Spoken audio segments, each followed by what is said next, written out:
Welcome to another deep dive. Today we're digging into a fascinating listener request. We're going to be analyzing the methodology behind an online review for a product called Clearena Kids Bubbles Mubble. Right.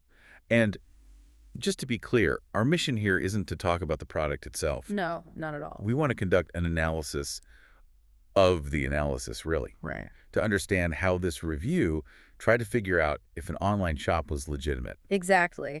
What's so interesting here is we're looking at the mechanics of it.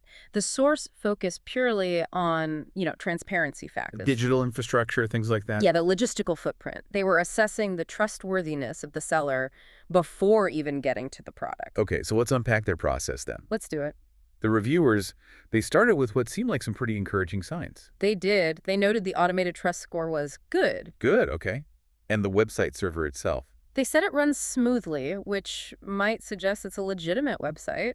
But that leads to a really critical question, doesn't it? If the first automated checks were positive, why did they feel the need to check 40 additional elements? I mean, doesn't that suggest those first checks are kind of useless? Well, that's the paradox, isn't it? That's at the heart of, modern online consumer protection. Also, These initial positive signs, a smooth server, a good rating, they're now pretty easily faked by sophisticated actors. okay. So scammers know what people look for first. Exactly. So the reviewers knew they had to go much, much deeper than that. So they went past just basic server stability and into what they called a deep digital footprint analysis. That's the one. So what are those 40 elements? I mean, we need to give you a sense of the scale here. Well, you can sort of classify the 40 checks into three main areas. Okay, like what? First, there's the technical footprint. Technical footprint. So that's looking at the website's hosting, the technology it's built on, and crucially, the domain's age and where it's registered. And the second area? That would be the logistical data. So assessing the site's location, how popular it is, its search engine visibility, things like that. Got it. And the third, integrity checks. Basically, reviewing the actual content. Yeah. Is it boilerplate?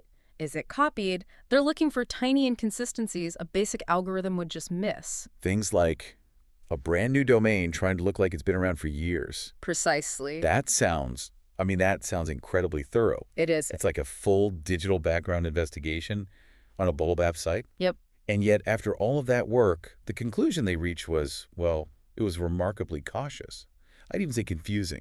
Very much so. The final assessment said the website appears to be a scam or a legit website. Right. And also that it might be a legit website. The ambiguity there is just, it's kind of shocking given how much work they put in. And this is the definitive takeaway for you, the learner. Even when you check 40 different things, from technical code to logistics, the modern online world often still gives you a highly conditional answer.